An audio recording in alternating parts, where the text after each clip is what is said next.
Hello and welcome to an Arseblog Arsecast special. Today we're going to be answering some listener questions sent to us via Discord from our Patreon members and on Twitter as well about injuries, I guess you would say. Well, injury, player health, player physical development, rehabilitation, recuperation, injury prevention, sports science, and lots more. This is an area, of course, that football fans are very invested in. Your favourite player is out for 3 months, 6 months, 6 weeks, whatever it might be. Why? Why is he always injured? Why is this guy never injured? What can clubs do? What can players do? What can medical staff do? And lots more. So I'm just going to get on with this. And obviously you need a measure of expertise in order to cover these questions and answer these questions properly in this subject matter. And with me to provide exactly that from the University of Bedfordshire, it is Dr. Andrew Mitchell. Hi there. Hi, how are you? I'm very well, thank you. Our Patreon members will already know who you are, but for the wider listening public, can you just sort of give an outline of your experience and what it is that you do? Sure, that's no problem. Yeah, so I've been working in this area for about 30 odd years now. So I have an undergrad degree in sport and exercise science, a master's degree in sports medicine, which I got studying over at the University of Tennessee, and a PhD in injury biomechanics. And around that, I do most of my research or support other colleagues in their research in and around lower limb injury biomechanics. I've also done a little bit of work with New Balance as a footwear company on shoe design, but I've got a big non-disclosure agreement linked to that. But yeah, it's something I'm allowed to say, but can't really say much about. Yeah, so really interested in the injury side of things. And then beyond that as well, I'm a season ticket holder, Block 129 at Emirates. So I'm there every week for my sins. All right, so you've been through the ringer with all of us when it comes to Arsenal players and injuries and all that. And look, this is just, it's such a fascinating area, and there are so many aspects to it, and there are so many questions that we could have pulled out. And thank you to everybody on Twitter and in our Discord, our Patreon members who've provided questions. We'll try to get as many as we can, but also give a broad look at some of the concerns, some of the questions, some of the things that people want to know about. Let's start with a really easy one from X Pavan, who says, how or why does a player become injury prone? And is it just such an individual thing that, you know, one guy can pick up one injury at one point in his career and then suffer with that, and another guy can just go through his entire career and barely miss a game? There's no magic bullet here, if that's the right way to put it? No, absolutely. The best way I describe this is using a car analogy. So if you've got a cracked alloy, it's fair to expect the car to function absolutely perfectly if you go and replace the alloy. However, if you get the mechanic to weld it, it's always going to be the weak link on your car's handling. And it's exactly the same with injuries. So quite often they never resolve themselves. So with a muscle, you might have scar tissue. With a tendon, you might have thickening of the tendon. In bone, you might have a callus, which is a similar thing on a bone. You might have cartilage defects. You might have reduced range of motion. And as soon as any of those things happen, the mechanics of the athlete changes. The symmetry, we always really want symmetry. The symmetry is lost, so there's then an asymmetry, and that asymmetry is then a risk factor. So that all those deficiencies are then a weak link. So the weak link is always going to be the area that fails first. And in this instance, if you've got a player that has a long history of hamstring strains, that hamstring won't look the same as the other hamstring. If they do an MRI, the best medics in the world looking at it, it won't look the same because of the history of injury. And you and I and all the people listening to this and all the athletes in the Arsenal squad will heal at different rates. Different tissues within our body will heal more or less efficiently or effectively. So, yeah, so an athlete can just be really unlucky. We presume that someone gets over that calf strain. Everyone just thinks, oh, well, it's fine now because you've replaced the alloy, right? It should be absolutely perfect. But quite often it absolutely isn't. And it's that issue with an athlete as they age. While they're aging, it's going to get become more of an issue because those healing properties, those healing powers are less effective. So, yeah, sometimes it's just bad luck. And then with other times you have an athlete, a player like Rosicky, going back a few years, but that actually was just something that the club hadn't seen. And it wasn't just a muscle injury, it was actually a bone injury at the end of the muscle, and they didn't realise that until they went in and did the surgery. So sometimes they're just really unlucky. To be fair, though, at least at Arsenal, they're getting absolutely the best of everything. Cryotherapy, hyperbaric training, the best psychologists, the best medics. It's literally a world-class environment. So they're doing absolutely the best they can. But as we go and talk on some of the other questions, there's a lot of other stuff I think they could be doing which might help some of the players. All right. You mentioned hamstrings. So there are obviously, it's one of those really regularly common injuries. And we have a couple of questions here about that. Arsenal Yankee on the Discord said, why do hamstring injuries appear to be more common in football than in other sports like American football or baseball? It might just be a mistaken impression. And on Twitter, JV at Chamoyor says, why is the risk of hamstring injury so high, and what are the risk factors? Is there something specific to football that makes hamstring injuries more prevalent? Yeah, absolutely. So if we take those individually, to Arsenal Yankee, hamstring injuries are definitely more common in football than the other sports that they mentioned, partly because it's different physiological, biomechanical, neuromuscular demands, different athletes, different match duration, different number of matches in a season, different travel stresses, different recovery times. So, yeah, it's very difficult and really unfair for us to compare it with other sports. But the problem with hamstring injuries is it's the only injury, at least in male football, that is continuing to increase. So we've seen about a 12% rise from between 2002 to 2022. 12% rise in those injuries, which is a real concern. 18% that, about 20% that, 1 in 5 are recurrences.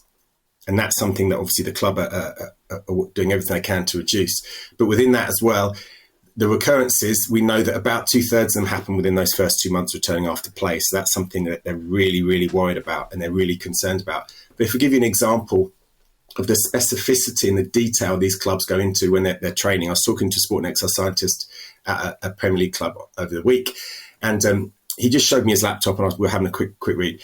Every single drill is broken down into, for example, total distance, high-speed sprints, sprint distance, explosive efforts, heart rate over 85%, the relevance to the match day, so they call it match day -1, match day -2, match day +1, +2, the duration of the drill, the size of the drill, and they literally monitor absolutely everything to try and control those additional risks.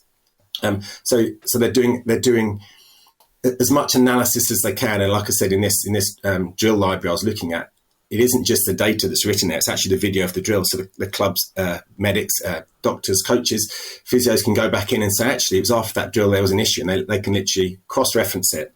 And they'll have thousands of these drills in this drill library. But it isn't just like they've done a 4-on-4 and they've used it once and they'll use it every time.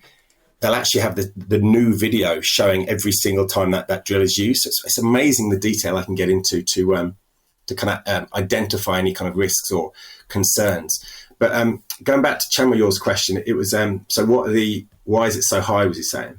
Why is the risk of hamstring injury so high? What are the risk factors? I mean, just before we get on to that, you mentioned that rise, that increase in hamstring injuries, which is kind of counterintuitive when you detail the level of sophistication that's going into monitoring these players. Is it too simplistic to say that this is a consequence of just continuous load on these players without sufficient downtime?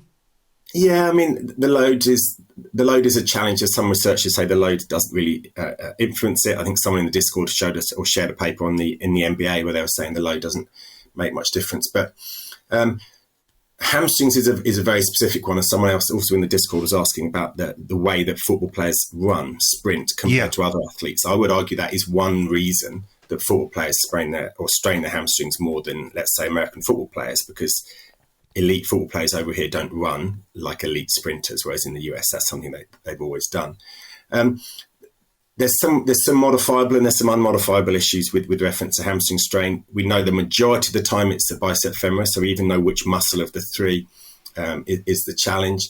We know that as soon as someone's had a hamstring strain, they're highly at risk of getting another one. So once they've got that becomes unmodifiable. We can't do anything with that.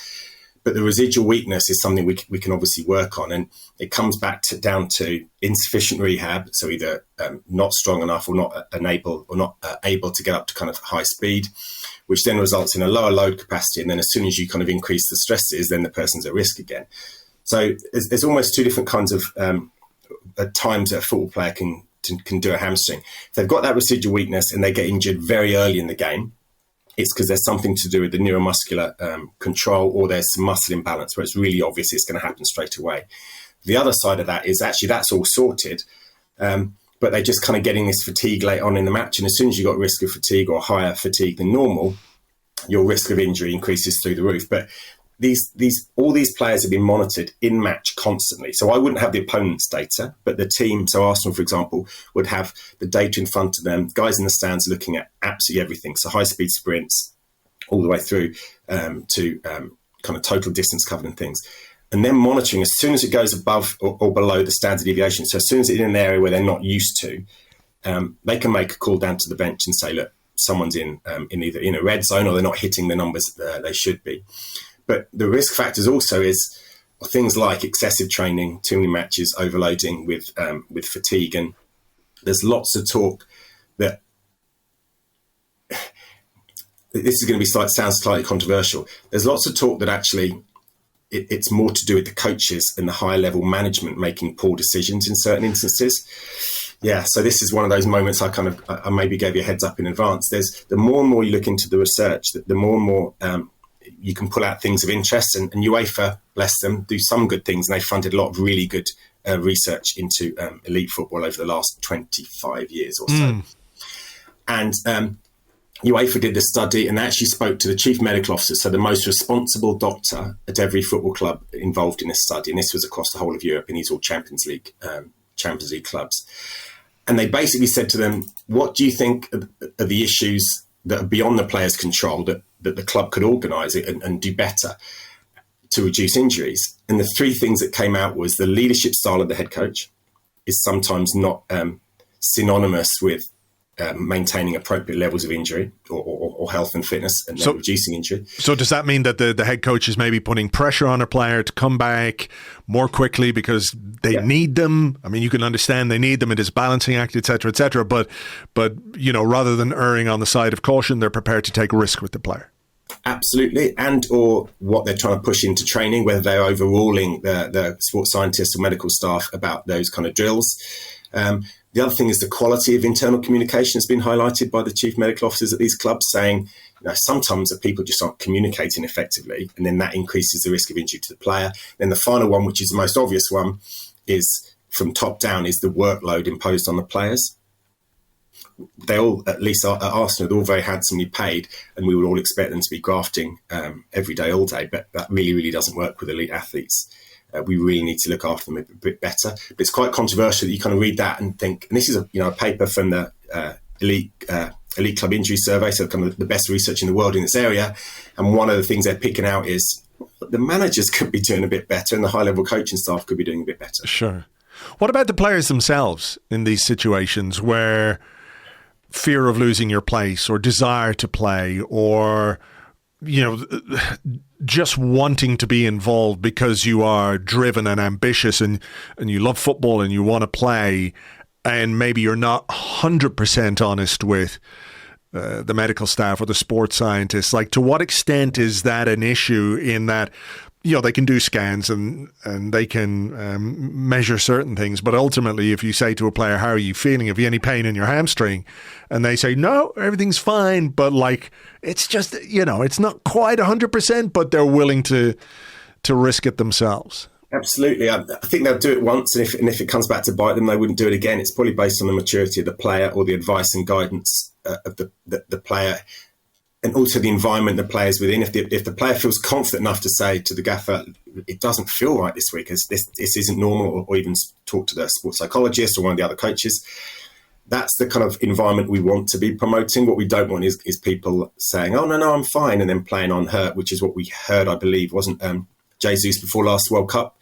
Jesus was playing on something I hadn't mentioned at 21. There's talk about Benjamin White kind of carrying something at the moment, but in reality, we don't know. But it's very easy for the teams to actually spot this. They do some really simple isometrics, so like tests, kind of resistance tests. You sometimes see them on their videos when they show the behind the scenes at training, or kind of vertical jump testing. And if the players aren't exhibiting similar muscular forces and responses than they're used to, they're flagged. But yeah, you're absolutely right. Players will cover it over, but the environment we want is not that kind of toxic masculine, you'll be fine kind of environment.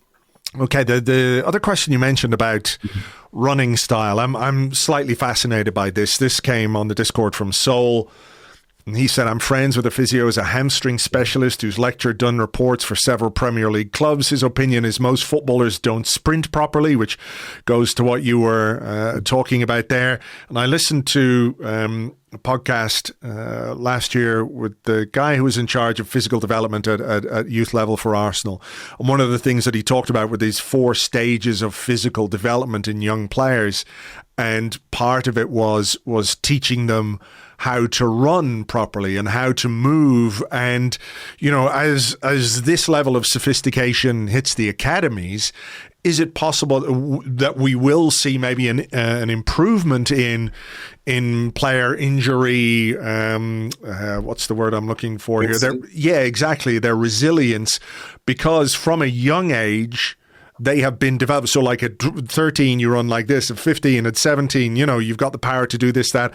And then as you mature and become an adult and a grown man or woman, that you have, you know, this technique which will perhaps make you a little more resilient. Yeah, absolutely. Absolutely. And it's the same with female football. Once female football get the same level of support and insight and guidance from 8 upwards, we're going to be seeing less issues as those female athletes are kind of senior pros. But no, you're absolutely right. The average football player, in my opinion, doesn't sprint effectively, and they don't backpedal. They don't run backwards effectively. And I did a lot of work in American football in the US, and those guys can run really fast backwards, balanced, control, changing direction. And then I watch, you know, Rio Ferdinand and some of the classic defenders, and they're moving backwards. That's fine, but they're not moving back quickly. And it's something that we should definitely teach people at the younger age groups. And if the academies are investing that time, which is really important, because it's not classic time spent with the ball at your feet, it will make a significant difference. And it's just, like I said, it's something that's just a standard thing in the US in a lot of those sports to kind of keep that technique accurate and effective. To what extent do you think the fact that female footballers are maybe being brought through academies at a later stage, they're older, they're not learning the techniques, is tied into the proliferation of ACL injuries within the women's game? There's a question from Elizabeth's Royal Arsenal for men and women, but especially women, with knee injury mitigation studies and exercises established to help drastically reduce proneness by experts like Dr. Molly Silvers-Granelli. Why are we not seeing these measures implemented by clubs to reduce knee injury? And the wider question about why are there so many ACL injuries? I know there's been a lot of talk about this. A lot of, there was a great documentary with Vivian Miedema and Beth Mead, which went into this in some detail. Arsenal suffered 4 ACL injuries, I think, last season. And, you know, we've seen more of them this year in the women's game. I mean, is it an area in which progression will be made as the game becomes more, professional is not the right word to use, but you know what I mean, where the structures are in place for longer periods for women footballers? Yeah, absolutely. And Holly Silvers-Granelli is a really good researcher in there. I think she's published something like 85 papers in the area, so she's very, very good at that. We don't really know if the clubs are or aren't implementing these. We would just expect them to be implementing those injury prevention programs and doing a better job. We know, though, for varying reasons, that women are between 2 and 8 times more likely to tear an ACL than a male, which is only going to increase regardless of how good we are at this. The numbers will only increase as we see female sports participation increase. So we have to kind of take that as a caveat. Like I said before, we need to ensure the women have the same sports science, sports med, S&C support and expertise as much as possible, because what we're trying to do with the injury prevention programs is change the behavior of the human being, their motor control, their motor learning, and get them to kind of react from a neuromuscular viewpoint in a better, more effective way to kind of stop them getting hurt. The bottom line is, as we kind of move forward and look at other aspects of it, is there are some bits anatomically where females and males just are different. We can see some really good research being done by UEFA. Again, sorry to laud them twice in one pod, but they started the Women's Elite Club Injury Survey but only in 2017-18. So we haven't got as much data. And during that time, the professionalism in female football, at least at Arsenal, was changed dramatically.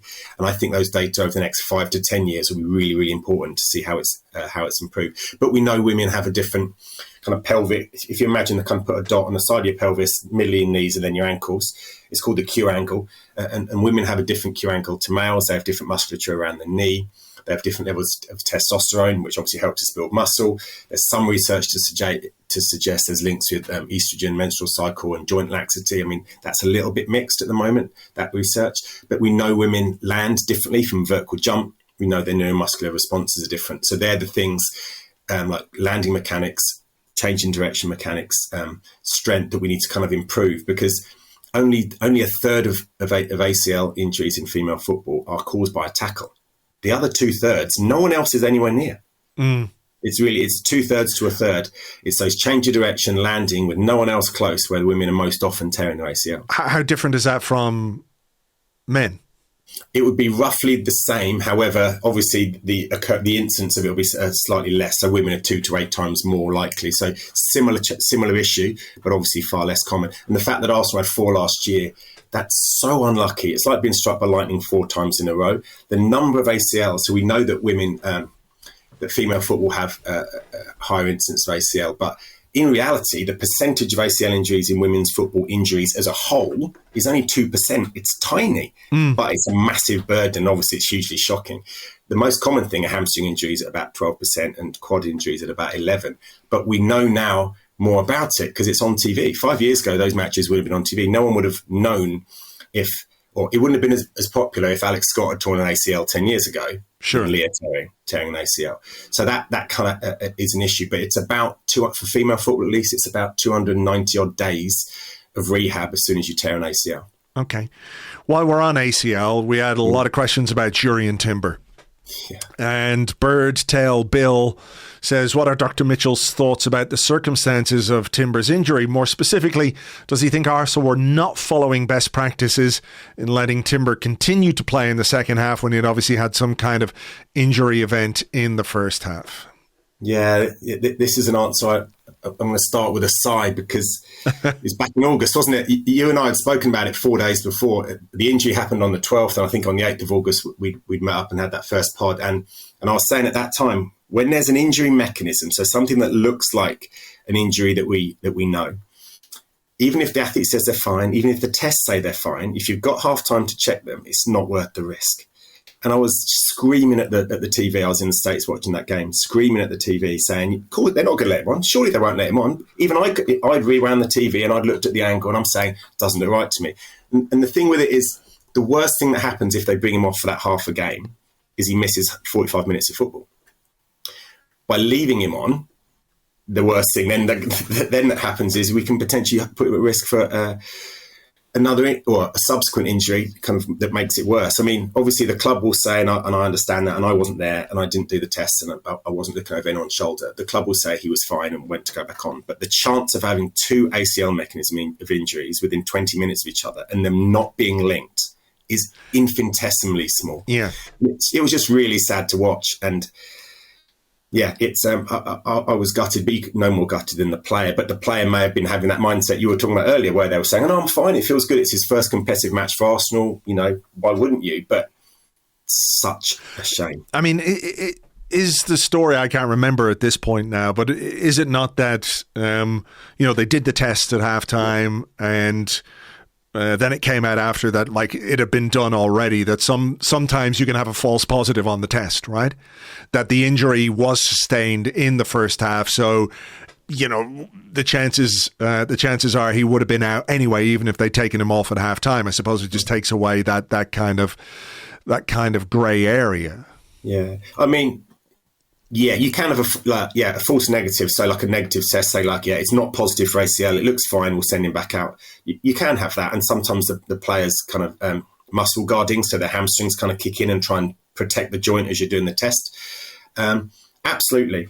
And if he had already torn his ACL and as you said, and he'd already torn it, so it didn't really matter, I'd argue there's no way we'll ever know that the second injury mechanism didn't make it worse. It could have just been a grade 1 or grade 2 sprain as opposed to a full rupture, which then adds months onto the rehab. So obviously the club will have had a huge internal investigation on that. What didn't we do? What could we do better? They'll talk to the orthopedic surgeon. They'll absolutely review what happened. But it's like crashing your brand new car the day you buy it. Yeah, it is a bit. It was really sad. What have you made of the sort of continued coverage of? Look, I know online chatter is just online chatter, but there's I can't remember a player doing their ACL and people talking about him. He's going to be back. He's going to be back. He's going to be back with such frequency as they have with Timber. And even a few weeks ago, I had a look at Arsenal players who had done their ACLs and what was the average time in number of days between the surgery, not the injury, but the surgery, in as much as we knew when that took place, and their return to first team action. And it was averaging out at about 250, 260 days. You know, sort of Callum Chambers was a bit of an outlier because it was nearly 300 days. Hector Bellerin was maybe 260, Rob Holding 260, El Neni 250, something like that. You know, so there's a fairly consistent period of time where, with all the best efforts, with all the best care, with all the best treatment, with all the best rehab, it still takes that amount of time for a player to come back. Like, so what have you made of these sort of, well, he'll be back within a couple of weeks, he'll be there for this game, he'll be there for that game. And are there examples of players, you know, who have come back in a much shorter period of time and then, you know, been okay from there? Maybe there's somebody who's come back a bit quicker and suffered the consequences and done his hamstring a few weeks later because you're overcompensating because you're back a bit quick. Yeah, absolutely. So probably 10 or 20 times over that last few months have I started responding to a tweet or started responding to someone and then thought, like, it's just not worth it. But yeah, some players do come back quicker. But again, if you and I, even if we're the same age, exactly the same injury, we're going to rehabilitate slightly different. We'll have different surgeries, we'll have different grafts. If it's an ACL, was my MCL, which is on the medial side, the medial collateral ligament, was that damaged as well? As soon as you damage the MCL, sometimes you damage the medial meniscus, and the meniscus is the kind of fibre cartilage rings that sit between your femur and your tib. There's so many different things that you will sometimes get an outlier that comes back a bit quicker. But in reality, safe and prudent is better than quick. And if you bring it back a little bit too quick, there's a chance you do the ACL again. It isn't too common to tear the ACL again, but you will have other issues. So like a secondary injury after the surgery, that if the person's come back a little bit too quick. The most important thing is that the player has to be absolutely physically and psychologically prepared. And one of the questions in the Discord was about the psychological side of it, which I think we can get to. But you have to train the athlete to be used and comfortable to do that injury mechanism again. So if it's landing from a jump in a penalty area, they've got to be confident doing that if they're centre half. If they're a little Cesc Fabregas, little agile, little midfielder, that change in direction, they've got to get back to normal as well. So it isn't just is everything strong and symmetrical? It's actually, are you ready from a mindset viewpoint to kind of take contact, if it was a contact type ACL, and do the job properly there. But it's such a huge challenge. You're right, anywhere from 250, some people a little bit quicker, up to 3. But again, in previous years, you'd have had a donor site as well. So you'd have had a little bit of your hamstring taken out of the other leg, or you'd have had the central third of your patella tendon taken out. So that had to heal as well. And recently, in more recent years, have people been using like kind of donor ACLs from cadavers and such like. But then you'd have 2 things to rehabilitate from, which is why nowadays it does look a little bit quicker. And then they're getting all of the other things like hyperbaric chamber. They're getting the 0G treadmill, so they're kind of getting a little bit work there. But yeah, they're supported so well. But in reality, the club can do everything they can, but it's still got to go to the player's mindset. The player's still got to do their bit of the grafting. Were you surprised? We had a question from Lord Marcus, about the injury to Lisandro Martinez last week for Manchester United. A kind of similar situation to Timber in that it looked really obvious that he'd done himself some damage on the pitch. You can always tell, I think, from a player's reaction. Some players are a little bit more prone to histrionics than others, right? Yeah. Oh, look, the famous Olivier Giroud finger waggle of impending doom, and then he's up running around again. But when a player goes down clutching his knee with two hands, you're like, oh, that's not good. And then they sort of, let him play on, and he went down again. He's got to go off. Like, in terms of the decision-making process there, should there be somebody just saying, that's it, you've got to get off? Should it be the player? Does it come back to what you were saying about the environment in which they're operating, that, he's just come back from an injury, so maybe he feels like he owes the club or owes the team something. But ultimately there's got to be somebody saying, look, they might not be that serious, but there's half an hour left to play. Let's err on the side of caution here. Yeah, you want someone to make a sensible decision, don't you? The lead physio or the doctor will make the decision as to, are you injured? Yes, no. If the player then refuses to come off the pitch, we get that situation where was it the Chelsea goalkeeper that was refusing to come off when he was trying to be subbed by Conte one year? Yeah, was that not to do with a penalty shootout? Yeah, exactly. Yeah. Refusing to be subbed. Yeah. As soon as someone's hurt, get them off, and that's what I was talking about earlier about creating that mindset where players are brave enough and sensible enough to say, yeah, this is really hurting us. You can't run this off. As soon as there's bleeding or any kind of internal trauma, you can't run it off. You can run off a dead leg. You can run off a little bit of cramp. You can run off if you've been winded. But if something's actually broken, you can't run it off. It's like, again, car analogy, the Formula One car, it's still broken. You're trying to finish the rest of the Grand Prix with it. Obviously, if there's anything, especially nowadays, we're seeing this a little bit more.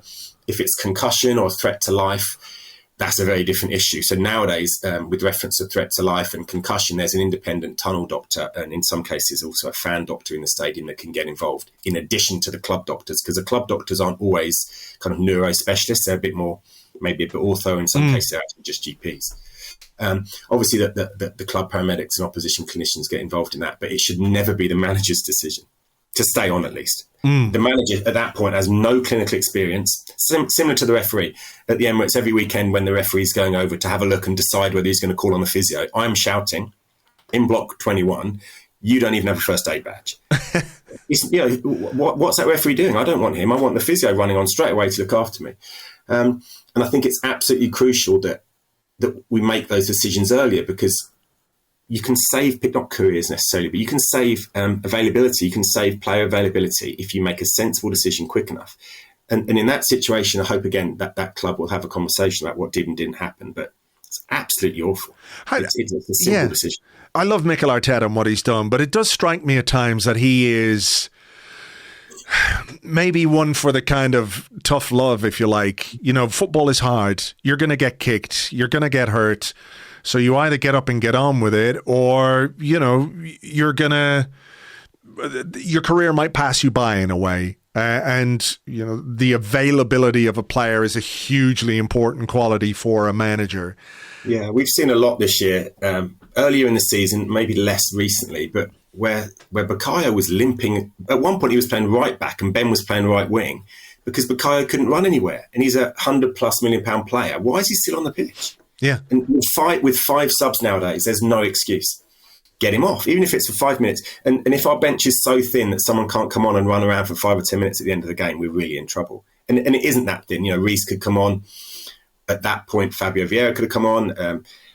Emil Smith-Rowe more recently. But we absolutely should be making better decisions to just get those players off sooner. It's too much of a risk. It's very simple to me. We have another question about Thomas Partey, who from MG Anderson, who says Partey was an Iron Man at Atletico. Now he's played less than half of the games during his time at Arsenal.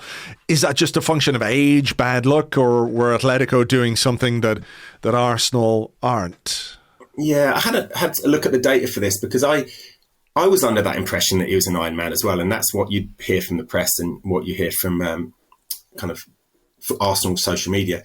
But I actually had a look at it, and in the 6 years at Atletico, he played 4 seasons where he played about 30 games, which isn't loads, and the other 2 seasons were 13 and 16. So he's not as much of an Iron Man as we think. And since he's been at Arsenal, these are league games, by the way. Since he's been at Arsenal, he's done 24, 33, and then this year 4 matches with a grand total of 250 minutes. So I don't think he was as much of an Iron Man. However, we shouldn't also deny that the Prem and the La Liga are so different. Obviously, you lived over there, you watch a lot more La Liga than I've done, but there's a number of tough games a year. But when you're playing away at Benidorm, isn't the club, but I'm thinking. Yeah, I know what you mean.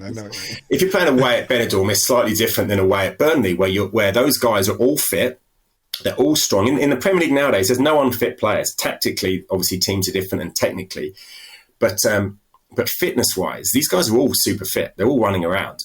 The in-game differences compared to La Liga, distance run, high-intensity sprints, how many changes of directions, even the tactical and positional responsibilities are so different that you can't really compare it. It's as soon as you came to us, you always have to start with a clean slate.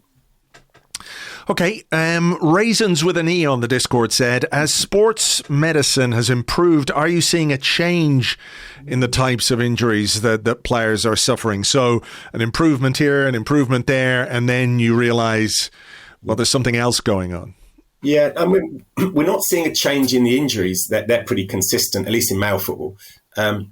We're seeing a slow increase, actually, in hamstrings, but the overall number of injuries are pretty consistent because we're seeing less of the other injuries whilst hamstring injuries are slowly increasing. But what we are noticing now more is the long-term deficits of football players who are our age, who played 15, 20 years ago.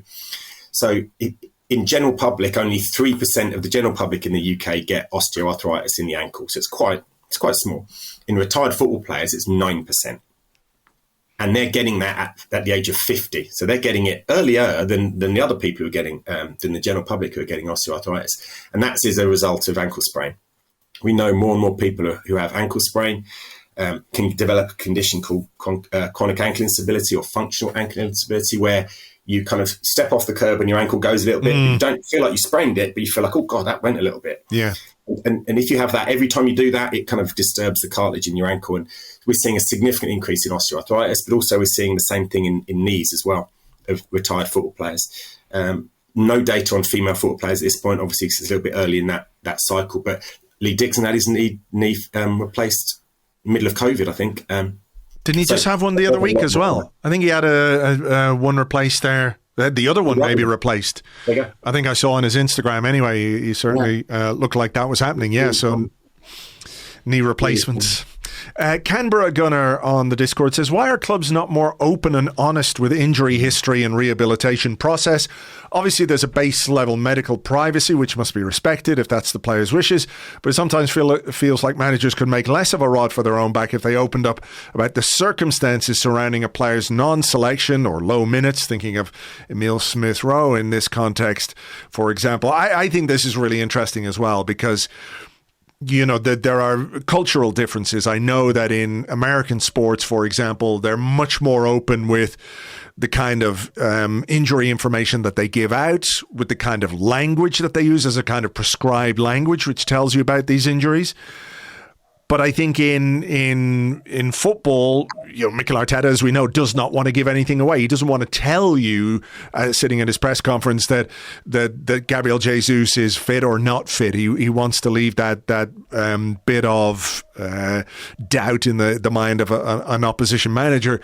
And I wonder as well, are there financial aspects at play here, where if you detail every last bit of a player's injury history, you know, if a club is looking to buy a player and they're going, well, yeah, we'll take $1 million off for that, $2 million off for that, you know, that might be a factor in why so much of this information is obscured, even if for us as fans, we might like to know a bit more.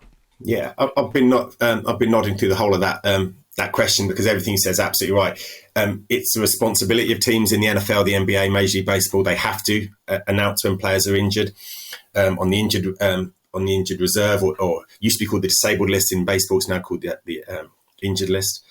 But you know, you're absolutely right. It's their responsibility. They have to do it, and they have to actually kind of start adjusting people's contracts if they're on that for too long, and if they get injured and it's nothing to do with football or the sport they play, it affects their contracts. So they're much more on it.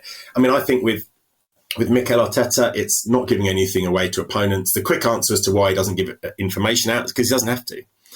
And he doesn't feel like he should. And I get that in some ways. The national teams are listening. The potential purchasers are listening. Agents are listening. Scouts are listening. maintaining player value is exactly correct, as you say, going back to the car analogy, which is, how many miles it got on it? Oh, well, okay. Gosh, only had a few dents on it. And it's the same thing. There is some aspect with reference to player confidentiality, and we are seeing some players wanting certain information released about certain things. That one player, was it Brentford, actually wanted these kind of his mental health break kind of made aware or made clear, which is really positive. I think it was Burnley, a guy. I think it was Lyle Foster at Burnley, where they went public with that, and we'll come to the mental health aspect now in a minute. Yeah, that's amazing. That's really good. In reality, it's just easier for the managers to not engage and avoid the topic. They just don't want to tell us. It's not them. Sometimes I think it could be to do with is the player listening, and is Mikel Arteta saying something to the player by either saying something or not saying something. He's a complex character. What about this from Twitter, from Paul EWH, who says, when does a niggle become an injury? Because no player is playing without some sort of pain or some sort of ache or strain or what have you. When you train 6 days a week, when you play, maybe 2-3 matches a week, there is a physical cost. Even when you're a much younger man than we are, you still feel the effects of that. So, at what point does something that is manageable become unmanageable? Is it a pain thing? Is it just a physical restriction thing? Does it become a precautionary thing? Yeah, it would change on the type of tissue that's injured and therefore the type of injury. But in reality, there's 3 different aspects to it. There's the kind of mild injury where you can kind of stay and play, you can kind of carry on. Then there's a moderate injury, which is then causing some form of absence to availability, so you're not going to play. And then severe, which is obviously like an ACL type injury, which is this is going to potentially have long-term effect for this guy as an athlete and a professional athlete at that, and B, a human being who might get osteoarthritis. But the difference between kind of niggle and proper injury is very subjective. Some people will have a high level of resilience and they'll just kind of compartmentalize that and just move on and be okay. But if we can kind of explain it to players, as soon as there's any equivalent of bleeding, so as soon as you've torn a muscle, even if it's a few muscle fibers, that's some form of injury. Whereas some tightness might be, some really, really hard massage, kind of an elbow into the hamstring or into the glutes to kind of get that pain away. You can probably manage with, but it's just really subjective at that kind of that finer level. Most athletes are playing with some form of, at this time of the season anyway, some form of things they're keeping an eye on. But their S&C program, their strength and conditioning program, will have preventative aspects of that. So if I'm playing with at the end of a game, maybe my left hamstring is always a little bit just tighter and a bit more sore than the other one, I'll be doing more work on that hamstring as part of the process. I remember the comments from Rob Holding about Ben White, where he called him a mentality monster. Where he, according to Rob Holding anyway, he played at Newcastle away in the season where we were on the Amazon documentary with a grade 2 or 3 hamstring strain. Easily is what Rob Holding said. But he went out there and he played. He's a mentality monster. I don't know how he does it. It's mental. He'll be in so much pain, but he'll just trigger into game mode and play. He'll run through a brick wall for you, which, those are all qualities that people go, that's fucking crowdy. You love a guy who is that. But there's a common sense aspect to that too, which is like, you shouldn't be out there with a grade 2 or a grade 3 hamstring strain. So, it's an individual thing, isn't it? A player's ability to be able to deal with that. I mean, I think we saw that night that Ben White he basically wasn't able to run by about an hour in, and it ultimately cost Arsenal. And there is an aspect to this where the squad is small, it's thin.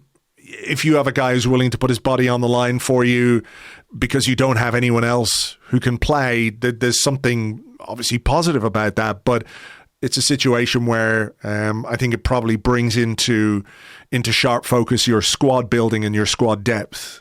Yeah, absolutely. And I can't recall whether Ben actually played the next game. I don't know what the long-term implication was. I'd have to look that up to see if he was actually in any shape to play the next game. I think if it's a Champions League final or, it's Anfield 89 away, you do your best and you play, especially nowadays with 5 substitutions, you can afford that. But if it's going to have a long-term implication, that's the challenge. And I think some of the questions in the the Discord was also people saying, like, if you're not fit, how are you on the bench? And I think it's just careful, or we need to be careful for people to understand the difference between being on the bench fit and being match fit and all the kind of different derivatives in between. So normally, return to play, you need to be able to manage 75% of the capacity of of training.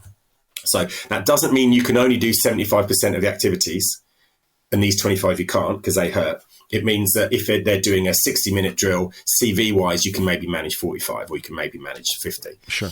And I think that's where some people get confused. Well, if he's on the bench, why can't he start? It might be because he's not match fit. And we know we're only getting 20 minutes out of him. Or we've had some examples recently where Arteta's brought people on for 6 minutes, next game 15, next minute's 25, and then sometimes kind of even a sub at half time, because you can do that with the 5 subs. So just because someone's on the bench, we can't assume that they're actually 100% fit. That sports scientist at a Prem club I was talking to in the week also said to me that sometimes managers put players on the bench that even if they're in full kit, that absolutely are not coming on the pitch. They just want the opposition manager to think, oh crap, they've still got Leo Trossard or Gabby Martinelli. And the player knows he's not coming on the pitch. And even sometimes the warm-up, they're just told, be careful. Don't do anything silly. So that when we see the bench or the squad come out and we kind of go, oh, wow, he's on the bench. Sometimes he's never coming on. Yeah. I mean, the next game after that Newcastle game was the final game of the season. Arsenal beat Everton 5-1. Cedric played at right back rather than Ben White. He actually scored that day, so there you that's go. Worth $100,000 a week. Yeah, I mean the example that's sort of in the focus at the moment, I suppose, is Michael Olise, who was brought on by Roy Hodgson at 3-0 down away at Brighton, and everyone's going, "What are you doing?" Yeah. You know, that's another one where he's only just back from a hamstring strain, and a very serious hamstring strain, not a 3-weeker. He was out for a couple of months. Picked up a bit of a strain again. I mean, is this another one where, you know, you could point the finger at Roy Hodgson, you could point the finger at the medical team, you could point the finger at the player, that maybe there has to be a collective responsibility? Yeah, I think in that situation, it's the player will always say they're ready, that they'll want to play, especially in a game where obviously that Crystal Palace Brighton game is a big thing. The challenge here is that he shouldn't be on the bench if he's at if he is at high risk. If we're not sure whether we should be playing him, he shouldn't be on the bench. So like I said earlier, with the 75%, he should be available to play. However, going back to a point we spoke about earlier in the pod, was that 60% of the injuries after coming back for a hamstring is in that first month to 2 months. It's when De Bruyne got hurt, and quite often it's actually worse than the one they're coming back from. So if they're coming back from a grade 2. It's quite often it's a grade 3, so it's actually worse. So when I saw him on the bench, you think, oh wow, he must be making good progress. He's clearly nearly there. I don't know how quickly he got hurt after he came on, but it's such a shame. So I know a few other questions in the Discord were about we're actually looking at him. Is that now something we should worry about? Yeah, I'd keep an eye on that, because that's a significant number of kind of grade 2, grade 3s in a shortish period of time. Yeah, at a very young age as well, at 22. Yes. I mean, there are players, of course, who suffer from injuries during the early stages of their career and get beyond that. I'm thinking Gael Clichy was one of those who had a lot of injuries when he was young. But then you have players like Michael Owen, like Ryan Giggs, Giggs went forever, really. But, you know, where they do have these hamstring injuries at a very young age, and it clearly becomes debilitating for them. I wanted to ask you, I couldn't find a question about this, but I'm sure there was one, so apologies. But the idea of periodization, where a manager using players from the bench to sort of keep a rhythm. I'm thinking of the PSV game this season, where Arsenal had already qualified, top of the group, and there were a couple of young players on the bench, and everyone was like, oh, we've got to see these young players. This is their chance. The group is won. You know, it doesn't matter if we beat PSV or not. And Mikel Arteta put on Ben White and Martin Odegaard, and then he put on Declan Rice, and then he put on Gabriel Jesus and Emile Smith-Rowe with a few minutes to go, and everyone's going, well, why couldn't you give those minutes to a young player? Is, you know, this idea of keeping players, I mean, is there any benefit to a player in coming on with 6 or 7 minutes to go, when they could just sit on the bench and it wouldn't make any massive... I mean, is there anything to that continued involvement is important for their availability? And does it need to be maybe a bit more than just like, all right, you're on the 89th minute. If you give a player half an hour, you could make, much better argument that there is a benefit to that. Yeah, it ticks lots of boxes. And you and James and other colleagues in the pod have talked about how much our younger players worth if we sell them with 8 substitute caps in the Prem and maybe 2 little run-outs in the Champions League compared to none. Lino Sousa is an example you spoke about, I think, in last week's pod. So you could argue that those players are absolutely beneficial. I think, again, we're talking earlier about Mikel's kind of attitude and approach, and that seemed like an obvious time to kind of give some players a bit of a run-out. Do you need to risk some of the other guys in a match like that? But obviously he just likes to win. There is something to be said, though, for kind of giving people little runs off the bench for their health and their kind of availability as a player, because there's a really high risk of injury if you play too much football. There's a really high risk of injury if you don't play much football and then we suddenly throw you on, which is why I was so pleased. I'm touching wood. I was so pleased when Georgie played the whole of the game on the weekend. He was exhausted by the end of it, but you looked at that and said, actually, that's pretty good. He hasn't played, I would guess, a full game to that level of intensity for a long time. So that was amazing. So for him, as an example, he was in a significant red zone in that game and doing the amount of running that he would have done. But yeah, so it's a perfect example when you can get some minutes into those guys, and it'd be interesting one day to kind of find out Arteta's mentality on why he didn't do that. I mean, obviously they have to be ready. You can't bring on Fabregas looked fine at 15 because he was a quality football player, or Clichy when he's younger, or Ashley Cole. They can't come on and be a significant weak link. That's the only problem. Let's do a couple of quick ones just to sort of finish us off here, because we've done quite a bit. Sir Simon King on the Discord says, how annoying is it for medical staff when players take on personal trainers and regimes that haven't been checked and approved? And there have been a few examples of players who have sustained serious injuries and then they get a personal trainer, and there's this conflict perhaps between what the club are doing and what this personal trainer is doing. And, I think there are levels of expertise, and I'm not, doing down anybody who is a personal trainer or anything like that, but within the very specific context of Premier League football, it must be a frustration at times, I guess, for medical staff when there is an external factor that they can't control, and it's, being bought and paid for by a player. Yeah, in a perfect world, they wouldn't want anyone else to touch their players, even international, when they send them away. You'd want, in a perfect world, to be able to send a physio to keep an eye on all your athletes, all the different international trips and competitions. It really doesn't work because you don't know the level of insight that player has. I know, some Prem players that go away when they have some time off and go to Aspetar, which is a sports science. Look it up on the internet. It's fascinating. It's over in the Middle East. It's a kind of a sports science hub. Loads of really, really good expertise. But when that player, we've got some examples, when the players come back, they kind of then say, well, at Aspetar, I was given this. And then the club either don't have those facilities, don't have that equipment, don't have or don't even have the mindset to want to use that equipment. And then there's a little bit of controversy. A lot of the stuff the guys do, they'll be going to known entities, so it isn't as bad. So the club will at least know who they're spending that time with. But in a perfect world, you absolutely wouldn't want it to happen. Not at all. Here's one from Twitter from Wickens, who's at Ballistics, who says, is there any research or data on players cooling down during lengthy VAR checks and then getting injured as the match restarts? And I just a little addition to that, and maybe it's too soon because this is maybe the first season where we are seeing 100-minute, 105-minute, sometimes 110-minute matches, because you're getting 10 minutes of injury time at the end of the first half, 10 minutes of injury time at the end of the second half. Is that something that clubs are going to have to be mindful of, particularly in this 5-sub era where, you could make a change with what looks like 10 minutes to go, but there's still 25 minutes of actual game time? Absolutely, yeah. And I think it's also making it difficult for sports scientists to compare numbers year on year, because you can't really compare it with previous games where we went away to Anfield. How much did our central midfielder run? Because the duration of the game is completely different. There's no research as yet that I've seen that talks about the effect of cooling down with reference to VAR. You could argue it's probably similar when there's significant injury incidences. So that the information will be there. It will just be very, very difficult to pick it out and for us to kind of do anything with it. Obviously, Arsenal use it. Mikel uses it as a rehydration, quick team talk. But yeah, I haven't seen any information that kind of that would suggest it's increasing risk of injury. You do sometimes wonder where, let's say there's a VAR check and there's an injured person at the same time.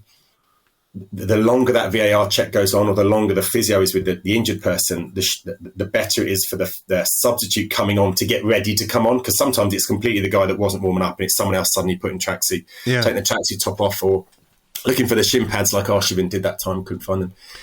So in some instances, that delay is actually, don't rush Gary Lewin, as it were. We need a little bit of time to get whoever ready to come on. What about, I mean, this is in the news today, obviously the IFAB suggestion about blue cards and sin bins. What might that entail for a player who is involved in a high intensity game and then sidelined for 10 minutes and then has to go back on to a pitch? I mean, there would have to be surely some kind of, you know the way when a player gets sent off, they have to go all the way down the tunnel. They can't even go on the bench. Yeah. If a player is sin binned, where do they go? What will they do? And what risk is there to that player if they're just sort of there cold and then they have to come back on? Yeah, it's a real concern. Firstly, as a football fan, because it's another layer of complexity. Yeah. Vaguery for the referees, but I think what we'll see is we'll go back to. Do you remember Palace used to have exercise bikes for their subs to warm up on the sideline? We'll go back to something like that, similar to rugby. You have to allow that player the ability to stay warm. Whether they do that in the tunnel, some clubs have that space, but a lot of Premier League clubs, especially the newly promoted, there's no space for that. It's going to be very tight on the sideline. There's no space in the tunnel. Some of the tunnels are too tight. I've got no idea where they'd actually put that in, but you'd need the PFA would be quite strong about that, and you'd need a way for the players to stay healthy, to stay warm, to not have an increased risk of injury as a result of the meddling of the referee with the blue card. Yeah, and finally, I just like this question. We've kind of talked about it, but Sir Reese Wells on Twitter, who's at Strings and Dink, says there's a lot of focus on the increasingly packed football calendar and the elevated risk of injury it brings. Just how serious is the overplaying problem? And is it more or less serious than over-celebrating? I saw this. It really did make me laugh. I mean, overplaying significant. We need to keep on it. Players are playing too many games, and UEFA and FIFA are doing everything they can to increase the number of games. So that's going to continue to rise until the players, I think, stand up for themselves. US sport player organisations are very powerful, and it doesn't necessarily seem like the PFA or the football equivalents are as strong and stand up to the leagues as well as they should, perhaps.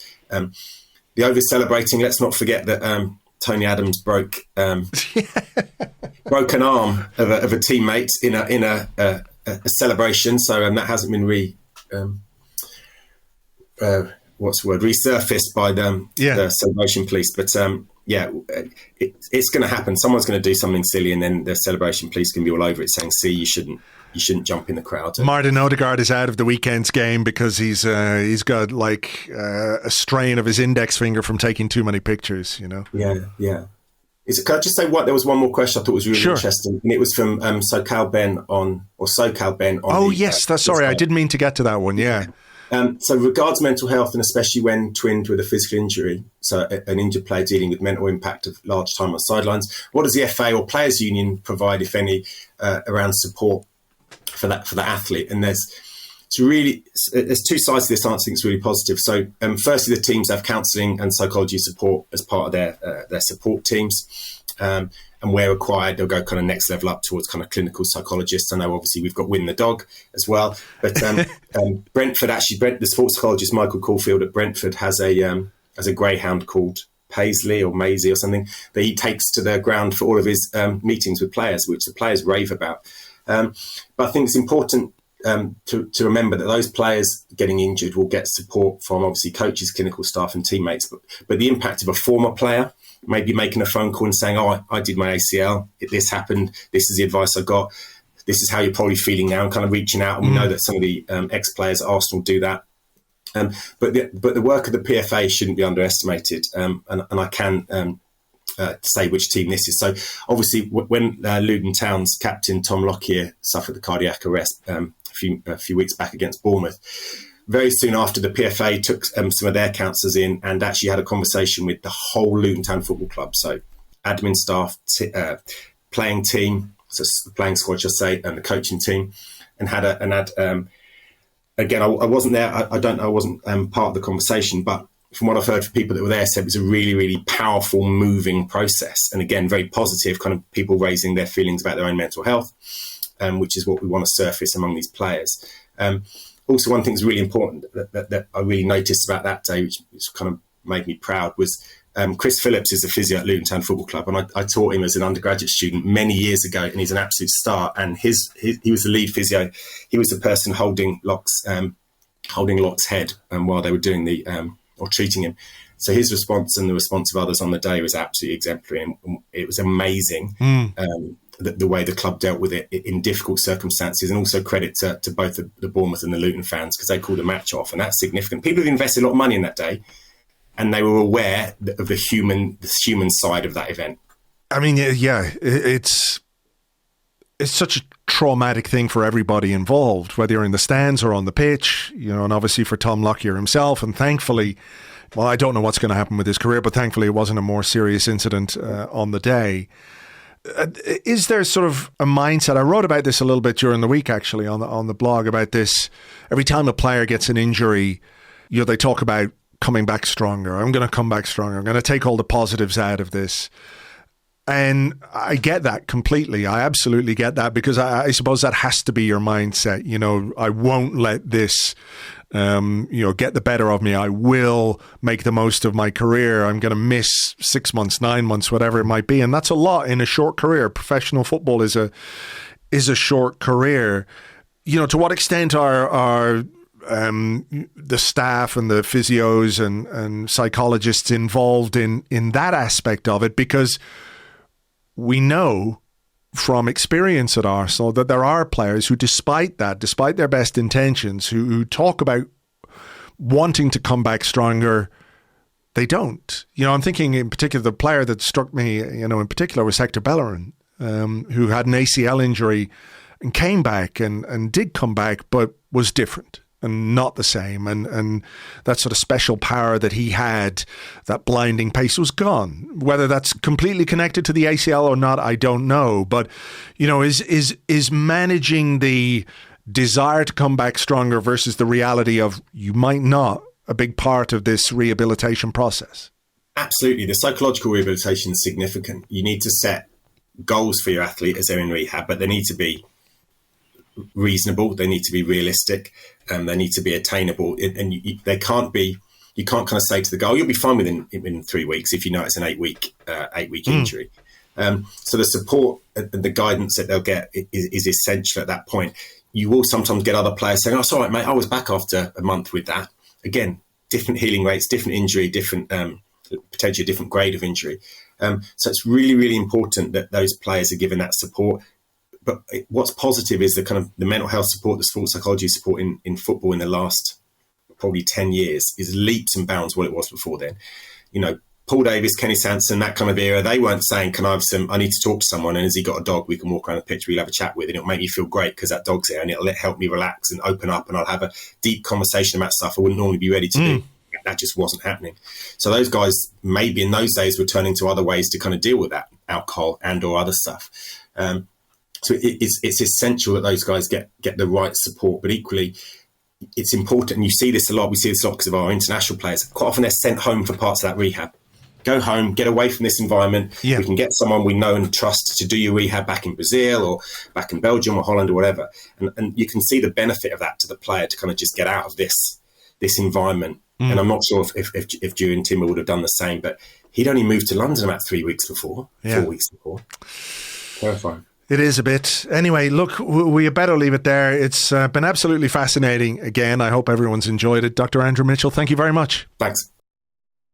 Thank you so much to Dr. Andrew Mitchell. Some fascinating stuff in there. If you want to follow him on Twitter, you can do that. He is at ACS_Mitchell. That is the professional account for the man who is an Associate Dean at the University of Bedfordshire. Or if you want a more Arsenal-focused Dr. Mitchell, you can get it at Negativo Arsenal, and he's not negative. Don't worry about it. It's just a username. So again, thank you very much indeed to him. Thank you so much to everyone who submitted questions. We couldn't get to all of them, but hopefully we got enough from the ones that we read out and discussed to give you something very interesting to listen to. So again, thanks a million. Hope you enjoyed the show, and we will catch you on the next one. Until then, cheers. Bye-bye.